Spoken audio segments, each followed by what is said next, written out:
ఇక్కడ పట్టుకోరా పొద్దునే ఇక్కడ పట్టుకోరా దగ్గర పట్టుకోరా దగ్గరది అన్న దా లేవు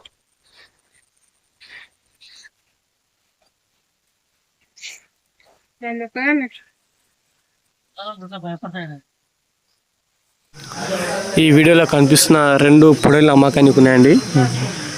దీని ధర వచ్చేసి రెండు కలిపి 26,000 అంటుండు.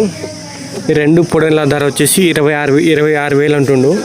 ఎవరికైనా ఇంట్రెస్ట్ ఉంటే ఇక్కడ స్క్రీన్ పై నెంబర్ ఇక్కడ ఈ స్క్రీన్ పై నెంబర్కి కాల్ చేసి కనుక్కోవచ్చండి రేట్ ఇంకా తగ్గుతా లేదనేది. అడ్రస్ వచ్చేసి తెలంగాణ రాష్ట్రం రంగారెడ్డి జిల్లా కందుకూరు మండలం నేద్నూర్ విలేజ్. ఎవరికైనా ఈ పొడలు కావాలనుకుంటే స్క్రీన్ పైన నెంబర్కి కాల్ చేయొచ్చండి. రేట్ తగ్గుతుంది, ఫిక్స్ ఏం లేదు.